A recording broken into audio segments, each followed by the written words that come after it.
এই জন্য এই কোরআন এটা এমন একটা কোরআন, এমন একটা গ্রন্থ, আল্লাহ রাব্বুল আলামিন বলেন কিয়ামতের ময়দানে এই কোরআন মানুষকে সুপারিশ করে করে জান্নাতে নিয়ে যাবে। সুবহানাল্লাহ বলেন।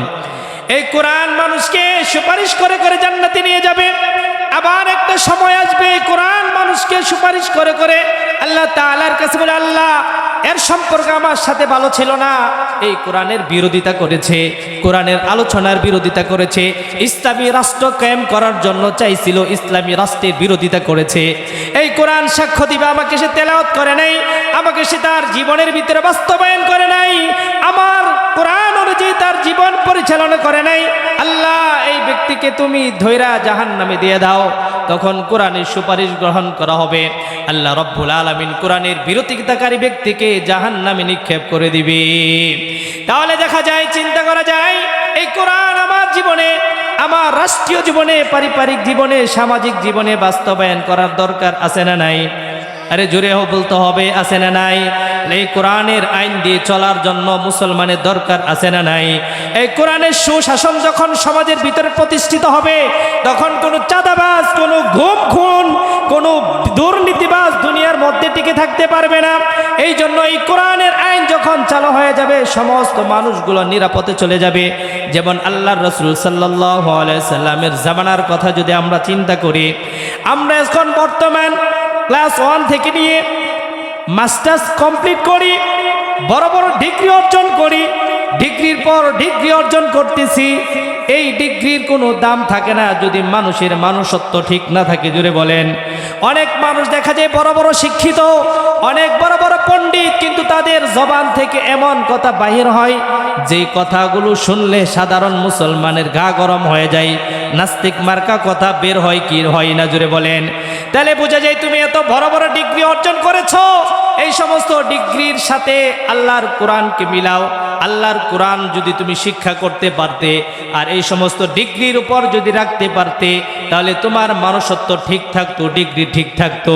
এখন এক শ্রেণীর লোক আছে, ডিগ্রি অর্জন করতে করতে করতে করতে সে এমন হয় যে আল্লাহ তাআলার বিরুদ্ধে কথা বলতে থাকে, সে দ্বিধাবোধ করে না। তাহলে এই ডিগ্রির কোনো প্রয়োজন হয় নাই। অথচ সাহাবায়ে কেরামকে আল্লাহ রাসূল সাল্লাল্লাহু আলাইহি সাল্লাম মাত্র একটা কিতাব পড়াইছেন। আল্লাহ রাসূল সাল্লাল্লাহু আলাইহি সাল্লাম সাহাবায়ে কেরামকে কয়টা কিতাব পড়াইছেন? একটা কিতাব পড়াইছেন। সেই কিতাবটার নাম কি? আল কোরআনুল কারীম। একটা কিতাব পড়ায়া সাহাবায়ে কেরামের মন এমন করছেন, অনেক সাহাবী এমন হয়েছে যেতে জীবনে কোনো দিন গুনাহ করে নাই। সাহাবীদের মর্যাদা এমন হয়েছে কোরআনের স্পর্শে থাকার কারণে তাদের নামের আগে রাদিয়াল্লাহু আনহুম ওয়া রাদু আন বলতে হয়। কেন? কোরআন নিয়ে মেহনত করেছে, কোরআনের ছায়াতলে তারা জীবন যাপন করেছে, কোরআনকে জীবনের চাইতে বেশি ভালোবেসেছে। এই জন্য আল্লাহ রাব্বুল আলামিন তাদের নাম যুগে যুগে সমস্ত মানুষের কাছে প্রচার করে দিয়েছে। তাহলে বোঝা যায় এই কোরআনের সাথে যাদের সংস্পর্শ আছে, এই কোরআনের সাথে যাদের মহাব্বত আছে, তারা দুনিয়ার মধ্যেও কামিয়াবি এবং আখেরাতেও কামিয়াবি। তাহলে কি আমাদের এই কোরআনের সাথে সম্পর্ক হওয়ার দরকার আছে না নাই? আর জ্বলতে হবে আছে না নাই?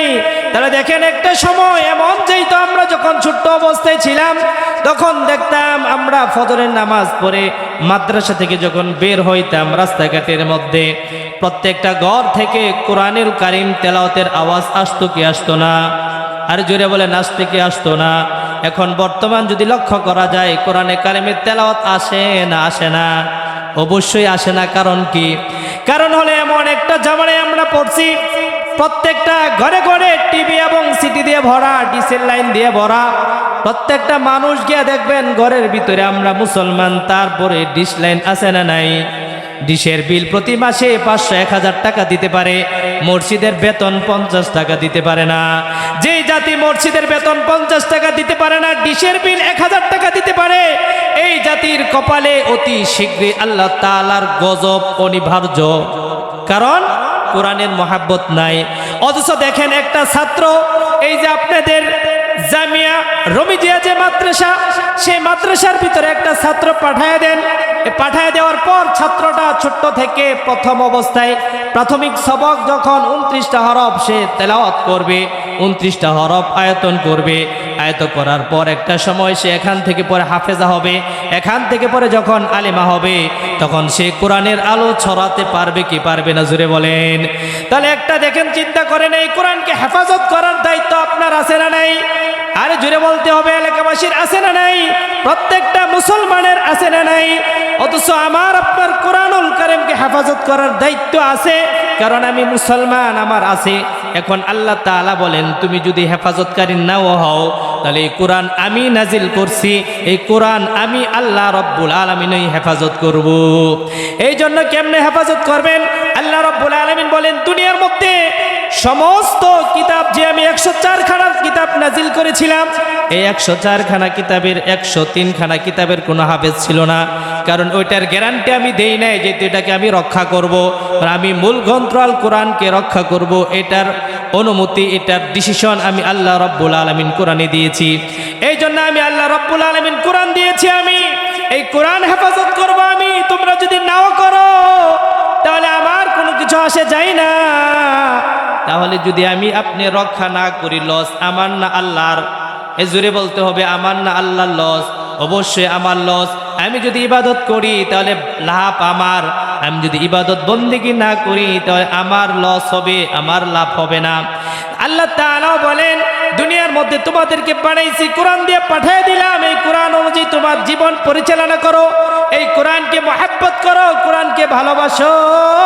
এই কোরআন একটা সময় তোমাকে ধাক্কা দিয়ে জান্নাতে নিয়ে যাবে। আল্লাহ পাক রব্বুল আলামিন সাল্লাল্লাহু আলাইহি সাল্লামের কাছে বলেন, ও নবী, আপনি দুনিয়ার মানুষকে জানায়া দেন এই কোরআনটাকে আমি সহজ করে নাজিল করছি। আল্লাহ তাআলা বলেন, ওয়ালাকাদ ইয়াসসারনাল কুরআনা লিযিকরি ফাহাল মিন মুদ্দাকির। আল্লাহ তাআলা বলেন, এই কোরআনকে আমি সহজভাবে নাজিল করছি, সহজ বানাইছি, তোমরা পড়ো, এটাকে তেলাওয়াত করো, এটাকে ভালোবাসো, মহাব্বত করো। কোন ব্যক্তি যদি এমন থাকে যে কোরআনের অক্ষর পড়তে পারে না, কিন্তু এই কোরআনকে মহাব্বত করে, এই মহাব্বতের খাতিরে হতে পারে একটা সময় তাকে জান্নাতে নিয়ে যাইতে পারে। এই জন্য দেখবেন, আপনি কোরআন পড়তে পারেন না, আপনি পড়ার জন্য চেষ্টা করেন, শিখার জন্য চেষ্টা করেন, আপনি কোরআনের বিরোধিতা করতে পারবেন না।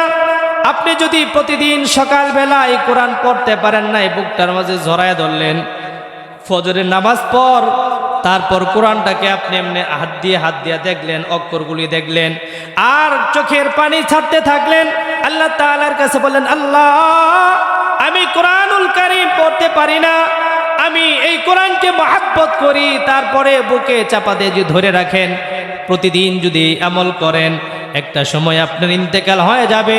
হতে পারে এই মহাব্বতের কারণে আল্লাহ রব্বুল আলামিন আপনাকে জান্নাতবাসী করতে পারেন কিনা, জোরে বলেন।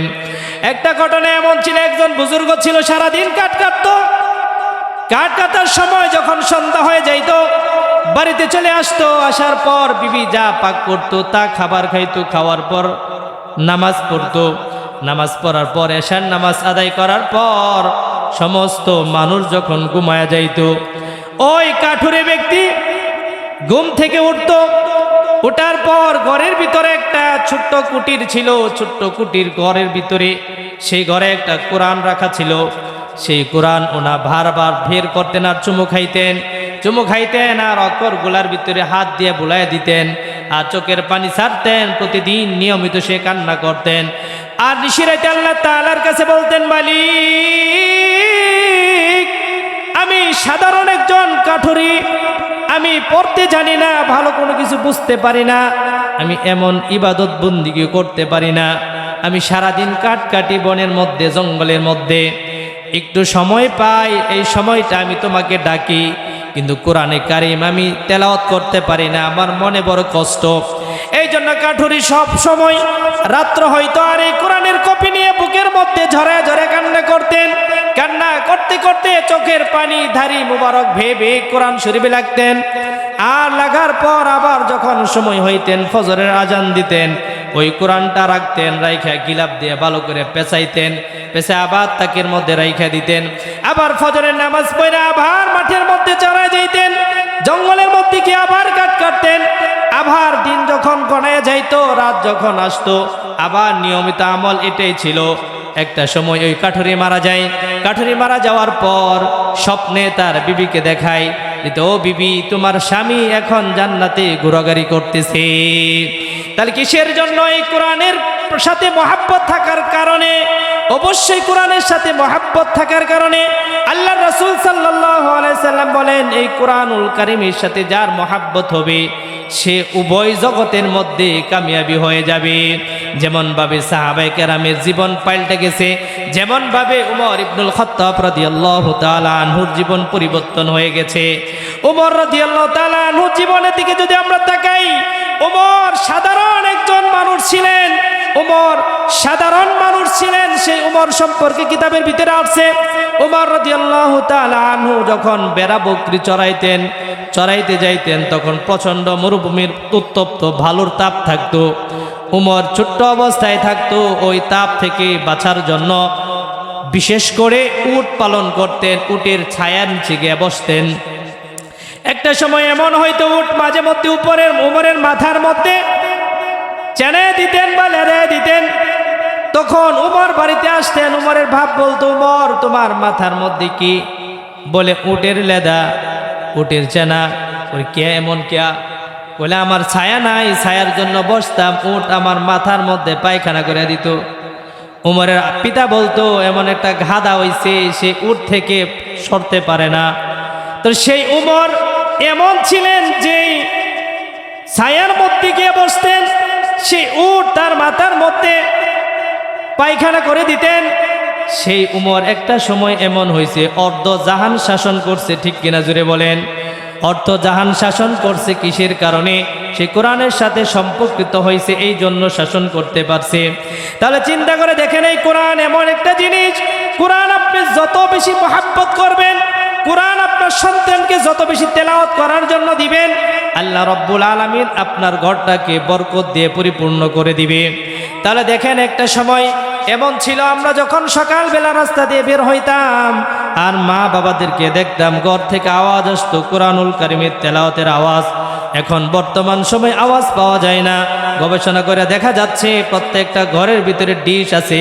এই ডিশ বিভিন্নভাবে ইন্ডিয়ার চ্যানেলগুলা দেখতে দেখতে তাদের অবস্থা এমন হয়, 1টা 2টা 3টা বাজা যায়, তারপরেও তারা মোবাইল দেখতে থাকে, নেট দেখতে থাকে, টিভি দেখতে থাকে। তারপর মহিলাগুলা ঘুমায়, বাবা মাগুলা ঘুমাইতে থাকে, সকাল 10টা পর্যন্ত ঘুমাইতে থাকে।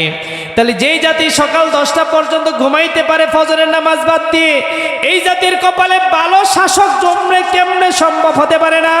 এই জন্য এই জাতির অবশ্যই আল্লাহ এবং আল্লাহ রাসূলের কোরআনের আনুগত্য করতে হবে। আল্লাহ রাব্বুল আলামিন আপনাকে আমাকে যেভাবে জীবন পরিচালনা করার জন্য বলছেন, এই কোরআনকে যেমনভাবে মহাব্বত করার কথা বলছেন, এমনি যদি আমি আপনি কোরআনকে মহাব্বত করি তাহলে আমার আপনার জীবন সুন্দর হবে, আর না হয় সম্ভব হবে না। তাহলে দেখেন, কোরআনুল কারীম শুধু আপনি ঘরের ভিতরে রাখে দিবেন এমন হবে না। আল্লাহ রাসূল সাল্লাল্লাহু আলাইহি সাল্লাম বলেন, বান্দা কোরআনুল কারীমের ফজিলত শুনো। কোরআনুল কারীমের একটা অক্ষর কেউ যদি তেলাওয়াত করে, আল্লাহ রাসূল সাল্লাল্লাহু আলাইহি সাল্লাম বলেন তার কমপক্ষে 10টা নেকি তার আমলনামায় লেখা হয়। আল্লাহ রাব্বুল আলামিনের নবী সাল্লাল্লাহু আলাইহি সাল্লাম বলেন, ইকালু লিসাহিবিল কুরআন ইকরা ওয়ারতাকি ওয়ারাতিল কামা কুনতা তুরাতিলু ফিদ দুনিয়া। আল্লাহ রাসূল সাল্লাল্লাহু আলাইহি সাল্লাম বলেন, যারা এই কোরআনুল কারীমকে হিফজ করবে, এই কোরআনুল কারীমের এক একটা আয়াত যারা সিনার ভিতরে ঢুকাইতে পারবে, কিয়ামতের ময়দানে আল্লাহ রাব্বুল আলামিনের সামনে তাদেরকে হাজির করা হবে। হাজির করে বলবে, বান্দা তুমি তেলাওয়াত করতে থাকো, অরতিল তুমি তার তিলের সাথে কোরআন তেলাওয়াত করতে থাকো। ফিদ দুনিয়া, যেমনে দুনিয়ার মধ্যে তেলাওয়াত করতে এমনি তেলাওয়াত করতে থাকো, আর চড়তে থাকো, উপরে উঠতে থাকো, যেখানে তোমার কোরআনুল কারীমের তেলাওয়াত কি শেষ হয়ে যাবে, জান্নাতে এত তালার উপর তোমার অবস্থান হবে। তাহলে দেখেন, আল্লাহ রাসূল সাল্লাল্লাহু আলাইহি সাল্লাম বলছেন, এই কোরআনের আপনি একটা আয়াত যদি আপনার মুখস্থ থাকে, যেমন কথার কথা মনে করেন আপনি সূরা ফাতিহা পড়েন, জমিনের মধ্যে শিখছেন সূরা ফাতিহা, এটা নামাজের মধ্যে বেশি বেশি তেলাওয়াত করা হয়। আল্লাহ তাআলা বলবেন, সূরা ফাতিহা পড়ো, পারি সূরা ফাতিহা তেলাওয়াত করো, সূরা ফাতিহার মধ্যে 7টা আয়াত আছে। আপনি যখন 7টা আয়াত তেলাওয়াত করবেন, আল্লাহ রাব্বুল আলামিন আপনাকে জান্নাতের ভিতরে ওই 7 তলা বিল্ডিং দান করবেন। শুধু তাই না, আল্লাহ রাব্বুল আলামিন সাল্লাল্লাহু আলাইহি সাল্লাম, আল্লাহ রাব্বুল আলামিনের নবী বলেন, আল্লাহ রাসূল সাল্লাল্লাহু আলাইহি সাল্লামকে বলছেন, যখন কোনো মানুষ কোরআনে কারীমের একটা আয়াত তেলাওয়াত করে, যদি মনে করেন আলিফ লাম মিম কেউ তেলাওয়াত করলো, এখন এই তেলাওয়াত শোনার সাথে সাথে যে তেলাওয়াত করবে এবং শুনবে তার আমল নামায় 30টা নেকি দান করা হবে। সুবহানাল্লাহ। তাহলে দেখেন, যে ব্যক্তি সূরা, যে কোনো সূরা বা যে কোনো একটা আয়াত পড়বে, আল্লাহ পাক রব্বুল আলামিন সাল্লাল্লাহু আলাইহি সাল্লাম, আল্লাহ নবী সাল্লাল্লাহু আলাইহি সাল্লাম বলেন তার আমল নামায় 10টা নেকি দান করা হয়। তাহলে কেউ যদি আলিফ লাম মিম বলে, তাহলে আল্লাহ রাসূল সাল্লাল্লাহু আলাইহি সাল্লাম বলেন আলিফ লাম মিম হরফুন, আলিফুন হরফুন ও লামুন হরফুন ও মিমুন হরফুন। আলিফ একটা হরফ, লাম একটা হরফ, মিম একটা হরফ। সুতরাং যে ব্যক্তি আলিফ লাম মিম পড়বে তার আমল নামায় 30টা নেকি আল্লাহ তাআলা দান করবেন। তাহলে এই কোরআনকে মহব্বত করার দরকার আছে না নাই? এই কোরআনকে বুকে জড়িয়ে নিয়ে চুমা খাওয়ার দরকার আছে না নাই? এই কোরআন অনুযায়ী এই জমিন প্রতিষ্ঠিত হোক, শাসন হোক, এটা চান কিনা? যদি আমরা চাই তাহলে অবশ্যই আল্লাহ তাআলার কাছে আমাদের এই সময় কি করার দরকার? আমরা অবশ্যই এই কোরআনকে নিয়ে বেশি বেশি গবেষণা করব, তেলাওয়াত করব এবং আল্লাহ তাআলার কাছে আমরা প্রত্যেক সময় দোয়া করব যে আল্লাহ, আমরা নতুন করে দুনিয়ার মধ্যে কোরআনের শাসন, কোরআনের হুকুম চাই। পারবেন ইনশাআল্লাহ? আল্লাহ তাআলা আমাদের প্রত্যেককে কোরআনের সাথে জড়িয়ে মহব্বত করে শেষ নিঃশ্বাস ত্যাগ করার তৌফিক দান করুক। সকলে বলে আমিন। ওয়া আখিরু দাওয়ানা আলহামদুলিল্লাহি রাব্বিল আলামিন। আসসালামু আলাইকুম ওয়া রাহমাতুল্লাহি ওয়া বারাকাতুহু। মাশাআল্লাহ, পবিত্র কালামুল্লাহ পাক থেকে কোরআন কারীমের ব্যাখ্যা শুনতেছিলাম, খুবই ভালো লাগতেছিল।